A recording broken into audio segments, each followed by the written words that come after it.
이준석 개혁신당 대표를 모시고 자세한 얘기 나누겠습니다. 어서 오세요. 네, 안녕하세요. 저희가 뭐 한 달에 한 번씩 대표님 모시는 것 같은데 오늘 좀 뜻깊은 날인데 저희가 400회 되는 날이거든요. 400회 축하드립니다. 네, 예. 특별하게 한번 모셔봤습니다. 네. 할 얘기가 많아서 바로 본론으로 한번 들어가 볼게요.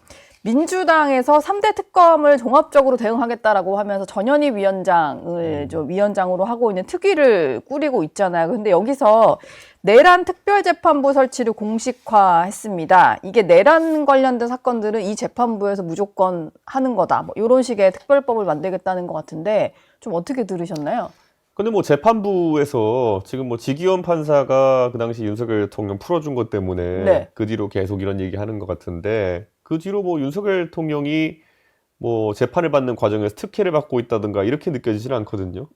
이분이 뭐 수사받으러 나오는 데 있어서 구치소에서 이렇게 인치가 안 되고 이런 거는 별개의 문제고 재판부에 대해서는 어떤 점을 지적하고 싶은 건 잘 모르겠거든요. 지금 뭐 웬만한 영장 같은 경우도 다 발부되고 있거든요. 한덕수 전 국무총리 영장 기각돼서 그런 거 아닐까요? 그건 애초에 제가 한번 글도 쓰고 얘기도 했지만은 만약에 한덕수 총리가 어떤 이상민 장관처럼 어떤 지시를 받아가지고 언론사 단전단수라든지 이런 걸 시도하거나 네. 이런 게 있었다면 모르는데 지금 한덕수 총리에게 적용되는 혐의는 방조예요.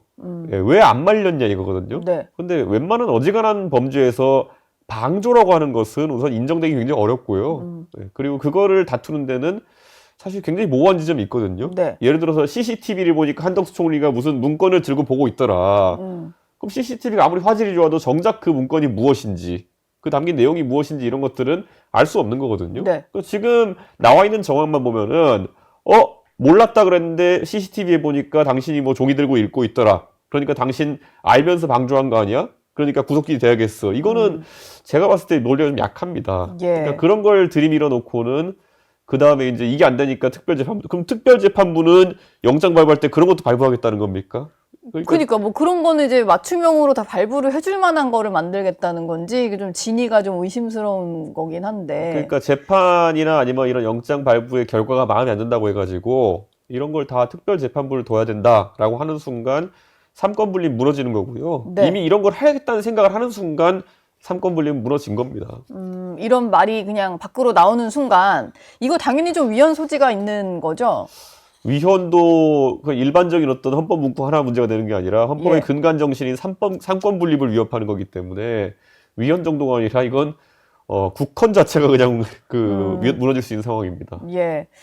대표님이 지난번에 여기 출연하셨을 때가 7월 28일인데 네. 대표로 선출되신 바로 다음 날. 예. 첫 최고의 열기로 하신 날이었고 근데 그날 이제 김건희 특검에서 압수수색이 들어가서 네. 방송에 못 오실 줄 알았다가 이제 도착을 하셨어요. 네. 근데 그 이후에 수사 상황이 조금 이제 더디다고 해야 되나? 뭐 진척이 좀 안 되는 건가 싶어서 지금 상황이 좀 궁금한데. 어쨌든 김건희 예. 특검에서 그 당시에 저에게 영장상으로 얘기했던 거는 결국에는 저와 윤상현 의원이 공모해서 윤석열, 김건희 두 사람과 함께 국민의힘에 대한 업무방해를 했다는 거거든요. 근데 그때 당대표셨잖아요. 그러니까 그 네. 논리도 약간 애매하고 네. 그래서 뭐 저는 압수수색 영장을 발부받기 위해 가지고 저를 피의자로 구성했을 것이다 이렇게 보는 거지. 실제 이번에 김건희 여사가 그 기소될 때도 보면은 네. 업무방해가 아니라 결국 정치자금법 본인들이 무상 여론조사를 받았다 이런 혐의로 됐거든요. 네. 그래서 저는 뭐 수사 방향이 초기에 생각한 거 많이 달라진 것 같다 이런 생각을 합니다. 업무방해 혐의인 거죠, 실제로. 이제 그 뭔가 받고 계시는 저한테 의혹이랄까? 적용하려고 했던 거 그거죠. 근데 이게 저도 그냥 딱 이해를 했을 때 조금 이게 납득이 안 가는 게 당시에 이제 당대표가 공천에 있어서 여러 가지 의견 개진을 하는 것? 이거 자체가 업무방해 성립이 됩니까? 만약에 막 실제로 뭔가 뒤에서 어떤 논의가 있었다 그러니까 해도? 그래서 저를 또 거기에 이제 공범으로 되는 게 윤석열, 김건희 두 사람이 개입하려고 했을 때 윤상현 의원과 제가 사실상 거기에 공범이었다. 아, 그것도 방조인 건가요? 뭐 그런 거 비슷한 거죠. 방조 비슷한 예. 거고. 저는 그래서 이거는 굉장히 성립하기 어렵다 보고 있고, 근데 특검 입장에서는 처음에는 이제 김건희 여사나 윤석열 대통령의 구속이 돼가지고 네. 고민하면서 뭐 여러 가지 고민했겠지만 지금 보면 뭐 버라이어티하게 나오지 않습니까? 네. 지금 나온 것만 해도 뭐 그 금 두꺼비였나요? 뭐였죠? 금 두꺼비요. 두꺼비였나 송아지였나 기억도 안 나는데 두꺼비 같은데? 예, 그것도 있고 뭐 명품 뭐 이 장식품 같은 경우도 있고 네. 뭐 이러다 보니까 걔가 완전히 좀 바뀐 것 같습니다. 도이치모터스도 뭐 수사를 하는 것 같고 시작을 했다가 여러 가지 것들이 또 막 튀어나오니까. 처음에는 이렇게 여러 가지 아이템을 잡았다가 좀 그 중에서 실질적으로 수사가 가능한 것들을 좀 낚아채는 게 아닌가 이런 생각입니다. 최근에는 보면 그 국민의힘의 권성동 의원을 타겟으로 네. 한 여러 가지 좀 보도도 많이 나오고 있고 네. 수사가 진행 중인 것 같은데 일단 특검에서 구속영장을 청구를 했고 법원도 이제 체포영장 발부를 위한 서류를 보냈잖아요. 네. 근데 권성동 의원이 불체포 특권을 나는 포기하겠다. 이재명 대통령과는 달리 나는 그냥 이거 영장 심사 받겠다라고 했는데도 이게 표결은 해야 되는 건가 봐요. 그렇죠. 이게 불체포 특권이라는 거는 사실 뭐 내 개인이 그냥 포기하겠다 해서 그냥 할 수 있는 게 아니거든요. 네. 그렇기 때문에 헌법상의 권리이기 때문에 이거는 이제 권성동 의원의 의지는 저렇지만은 결국 표결을 해야 되는 것이고 사실 국회의원으로서 상당히 난감한 표결들이 있는데 이걸 어떻게 해야 되나 저도 고민입니다. 예. 이거 무기명으로 하는 거죠? 예, 예. 근데 권성동 의원의 의지는 알겠지만 그렇다고 해서 선뜻 뭐 찬성을 누르기도 그렇고 네. 찬성을 투표하기도 그렇고 반대를 투표하기도 그렇고 뭐 끝까지 고민하다가 저희 개혁신당 의원들은 선택하겠습니다. 지금 뭐 민주당 논리라면은 오는 족족 다 통과시켜주겠다 이런 얘기를 했으니까 당연히 뭐 민주당 의원들은 그 찬성표를 던지겠네요. 통과는 되겠지만은 거기에 수치가 몇이냐에 따라 가지고 굉장히 검찰 특검에서 좀 분위기를 다르게 가져갈 수 있습니다. 예. 예를 들어 민주당 의원들 속에서도 야 이거는 좀 과도한 게 아니냐 무기명이니까 어떻게 투표를 다르게 할 수 있기 때문에 네. 좀 지켜봐야 될 것 같습니다. 지금 이제 민주당 법사위 소속 의원들 같은 경우는 윤석열 전 대통령이 지금 계속해서 이제 특검 조사 받지 않겠다라고 하면서 체포 시도에 좀 저항하는 이 영상을 어떻게 할지 이걸 가지고 좀 오늘 열람을 하겠다라는 거잖아요. 예, 예. 근데 CCTV를 이제 국민들이 꼭 다 봐야 되는지도 저는 잘 모르겠습니다만 열람을 하고 나왔을 때 뭐 일부 뭐 장경태 의원 이런 분들은 여러 가지 묘사들을 좀 하시던데 실제로 다 보고 오면은 엄청 시시콜콜 다 얘기를 할 거 아니에요. 이게 좀 필요한 상황이라고 보시나요? 그러니까 우리가 한 6년 전으로 되돌아가 보면요. 예. 그 윤석열이라는 사람이 수사할 때 망신주기 수사한다. 그리고 인권 수사를 안 한다. 이래가지고 조국 장관 수사할 때도 그랬어요. 왜 일가족을 다 망신주려고 하나부터 시작해가지고 별 난리를 다 피웠던 것이 민주당 쪽이거든요. 네. 그러니까 지금 와가지고 상황이 바뀌었다고 해가지고 윤석열 대통령에 대해서 그렇게 뭐 본인 저항하는 모습 이런 것까지 공개하고 중계해야 된다라고 하는 거는 그냥 올챙이적 생각 못하는 그런 모습이다. 이렇게 지적할 수밖에 없죠. 예. 네. 우리가 지금 검찰개혁이라는 동력을 계속 얘기하지만은 검찰개혁의 그 원동력이 했던 게 뭡니까? 노무현 대통령을 수사하는 과정에서 뭐 시계를 논두렁에 버렸다는 이부터 해서 그런 게 망신주기식 수사 아니냐. 그것 때문에 노무현 대통령이 사실 모욕감을 느끼셨고 예. 그것 때문에 안타까운 선택하신 거 아니냐라는 그 생각이 기저에 깔린 것인데 지금 뭐 윤석열 대통령이 아무리 큰 죄를 지었기로 소니 그런 거를 지금 정치 아이템으로 삼는 것 자체가 저는 좀 의아하다 그런 생각입니다. 근데 당연히 오늘 보고 오면은 뭐 이 말 저 말이 안 나올 수가 없겠네요. 민주당 의원들 사이에서는. 그렇겠죠.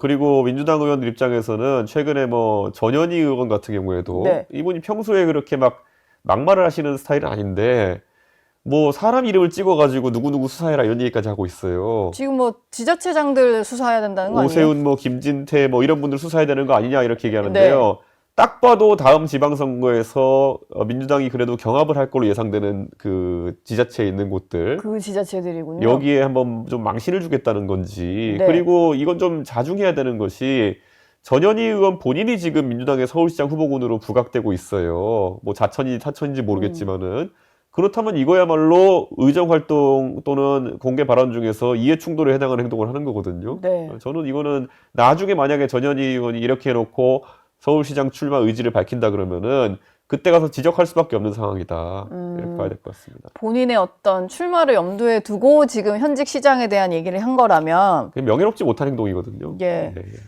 법적으로 문제 있는 기간은 아닌 거죠, 지금이. 그렇죠. 예. 어쨌든 좀 이제 양심적으로 봤을 때는 약간 걸리는 부분이 있을 수밖에 없다. 그렇죠. 의도를 문제 있습니다. 가지고. 예. 검찰 개혁 얘기를 좀 해보겠습니다. 주말 동안에는 이제 검찰 개혁을 놓고 당정대간 이견 있는 게 아니냐, 뭐 이런 얘기가 많이 나왔었는데, 지난달 29일에 보니까 개혁신당이 진정한 검찰 개혁을 찾아서라는 세미나를 여셨더라고요. 예, 예. 지금은 좀 민주당이 하는 방향은 진정한 개혁이 아니다라고 보시는 건가요? 사실 민주당이 하는 그 모순적인 방법들, 지금 특검 같은 경우에도 수사와 지금 기소가 합쳐져 있고요. 공소유지까지 합쳐져 있고요. 그 다음에 그들이 만들었던 공수처도 사실 수사와 기소를 함께하는 기관입니다. 그러면은 이번에 검찰 개혁과 함께 공수처 개혁도 하는 것인지. 예. 왜냐하면은 공수처도 수사와 기소를 같이 하는 기관인데 그럼 여기도 떼어놔야 되는 것인지. 예. 아니면 경찰에 한 다음에 나중에 여기도 기소만 해야 되는 것인지. 그럼 도대체 공수처는 왜 존재하는 것인지. 저는 이번에 공소청인지 기소청인지 만드는 순간 공수처 없애자는 얘기도 해야 될걸요.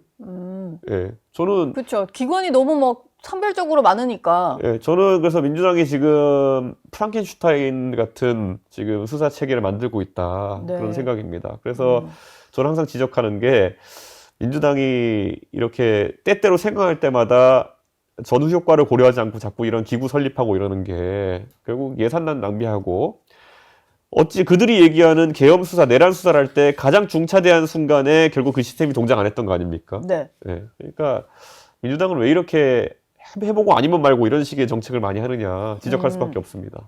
지금 그 이재명 대통령 같은 경우는 토론을 좀 해보자 이런 거잖아요. 공개적으로 이 검찰 개혁과 관련해서 토론을 해보자라는 건데 정청래 민주당 대표가 말을 받는 것처럼 하면서도 약간 자기식으로 뭐 유권 해석을 했다고 해야 되나?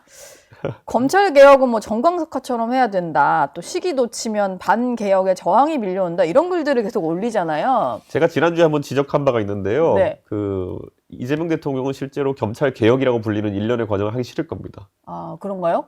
본인을 공격할 때야 검찰이 굉장히 그 나쁜 사람들로 묘사했지만은 본인이 이제 정권을 잡고 이 검찰이란 도구를 통해 가지고 사정정국을 이끌어 가야 되는데 네. 그러면은 검찰에 적당히 그냥 그 택가리 정도 예, 하고 그 수사 기능이나 이런 것들은 유지시켜 가지고 검찰의 그 수사 능력을 야당 수사하는 데 쓸 수 있고 이렇게 할 텐데 이걸 갑자기 없애버리면은 공수처가 그랬듯이 새로운 기관과 새로운 시스템이 성립되게 되면은 한 3, 4년은 그냥 가는 둥 마는 둥 하는 겁니다. 시스템 정비하고 뭐 이제 세팅하고 하느라 또 그렇죠. 시간 가고. 그리고 당장 그 부패 수사나 이런 역량 같은 것들이 검찰이 네. 뛰어났다고 한다면은 갑자기 중수청을 만들든 경찰에 맡기든지 간에 이걸 할 수 있겠느냐는 거죠.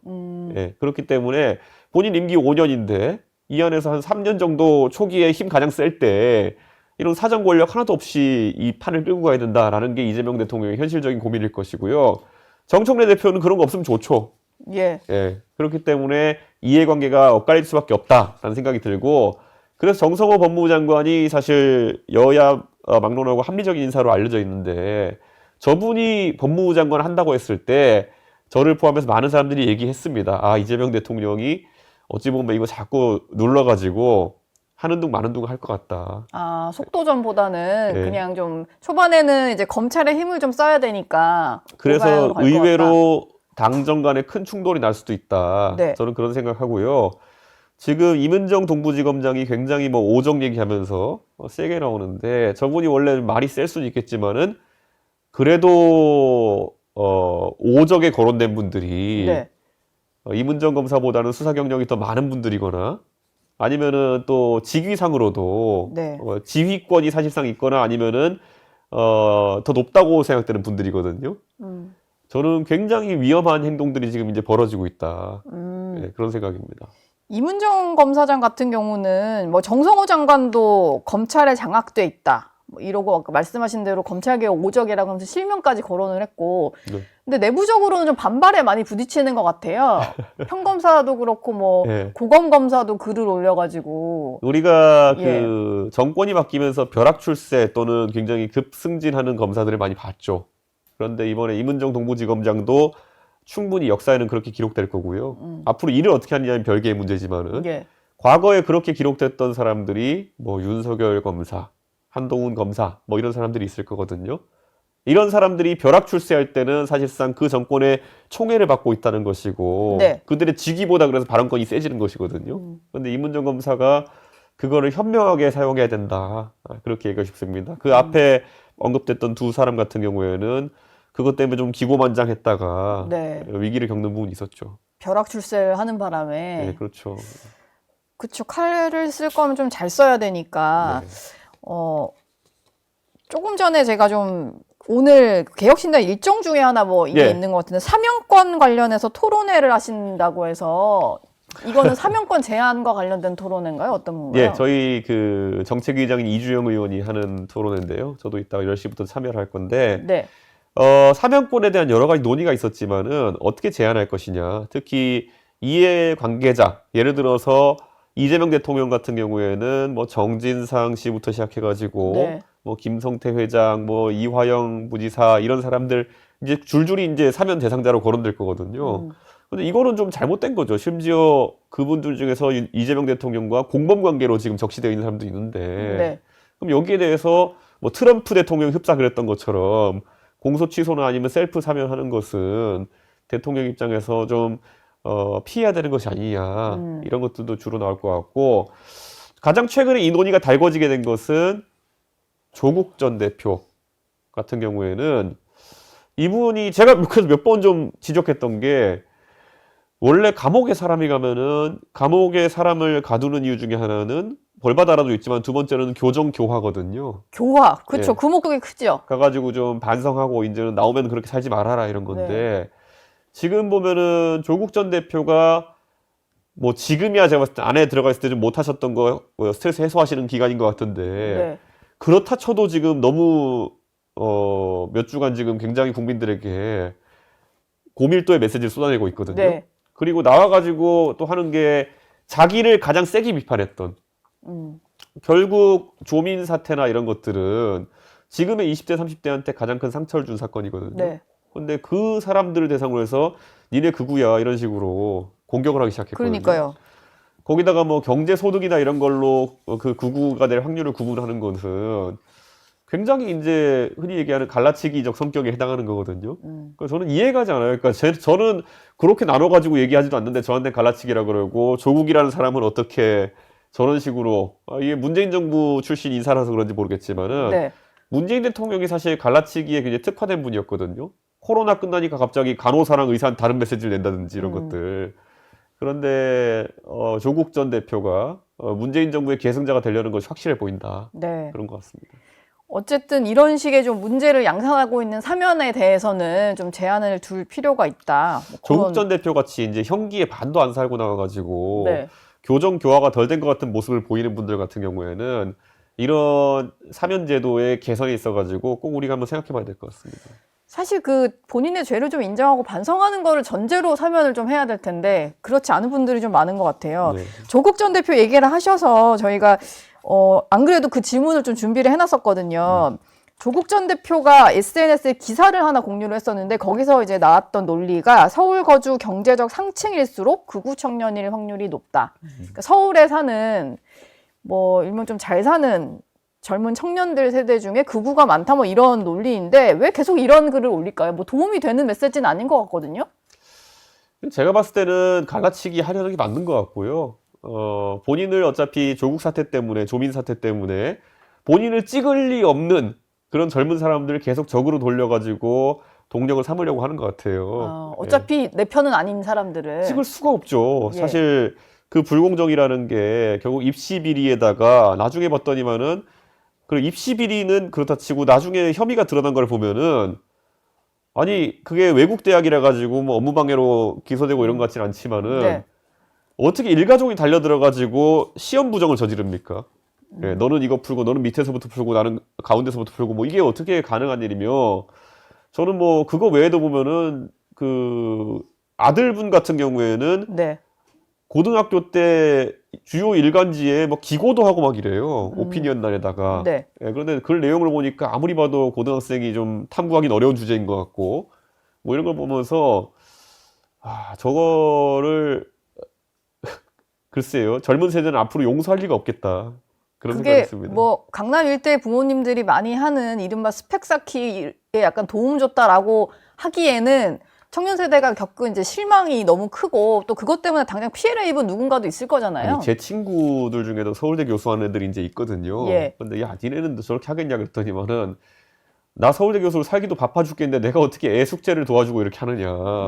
예, 그러니까 제가 그랬어요. 그럼 서울대 법대 교수들은 좀 편하냐? 어떻게 네. 저런 걸 하냐 그랬더니만은 더 안 편할 것 같은데. 법대는 원래 더 바쁘대요. 예. 이런저런 뭐 행사나 이런 데 갈 일도 많고 서울대 법대 교수쯤 되면은 뭐 여기저기 자문 같은 것도 하는 거 많고 이래가지고. 그러니까 그렇죠. 조국 전 서울대 교수는 도대체 교수는 어떻게 한 건지 굉장히 궁금해질 정도로 원래 바빠야 될 분야와 다른 분야에서 굉장히 바빴다. 이렇게 적고 싶습니다. 조국 전 대표가 공유했던 원 글이 뭐 한 이제 시사인이라는 이제 언론사에서 기고했던 글 같은데요. 김창완 교수라는 분이 작성한 글인데 지난 대선의 어떤 표를 좀 나름 분석을 해보셨나 봐요. 근데 이제 18세에서 34세 강성 구구의 15.2%가 이준석 후보에게 투표를 했다 이렇게 주장을 하더라고요. 혹시 이 글을 보셨나요? 봤는데요. 뭐 이재명 대통령이 싫어한다고 극우도 아닐 것이고 이 구구라는 표현 자체가 좀 뭘 의미를 하는지 잘 모르겠어요. 극우라는 것을 이렇게 말씀드리면요. 극우의 정의 중에 뭐 정의가 여러 가지가 있어요. 네. 예, 사실 오른쪽 왼쪽이냐 이런 걸 판단하기에는 극우는 정의가 여러 가지인데 수단적인 방법에서 폭력적이어야 된다. 이것도 그냥 일부의 주장이고요. 또 어떤 일각의 주장에 따르면은 결국에는 배타성을 가져야 된다. 네. 예, 그러니까 우리 집단 외에 나머지는 배척하는 논리를 좀 가지고 있어야 된다 이런 건데요. 그런 후자에 해당하는 극우의 정의에 따른다고 한다면은, 그러니까 그게 이제 인종차별이나 이런 걸로 나타날 수도 있는 거고요. 지금 조국 전 대표 같은 사람이 굉장히 본인 안 찍는 사람들을 갈라가지고 이렇게 얘기한다 그러면은 그 극우의 정의에 해당할 수도 있죠. 예. 조국 전 대표 같이 그 싸잡아가지고 이렇게 적대시하고 이런 것들. 그러니까 극우의 정의에 따라 가지고는 거기다가 또 보면은 조국 전 대표 하면 우리가 기억나는 게 뭡니까?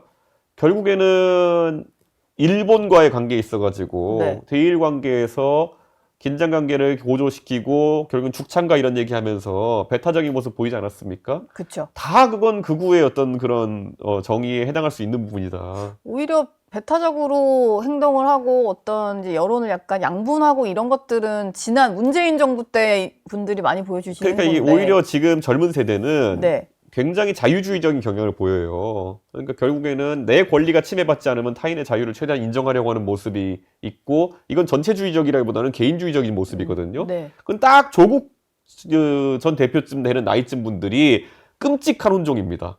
예. 진보주의적이라고 주장하면서 또 반대로 민족주의적이고 네. 그러니까 죽창가 부르고 앉아있고 뭐 이러잖아요.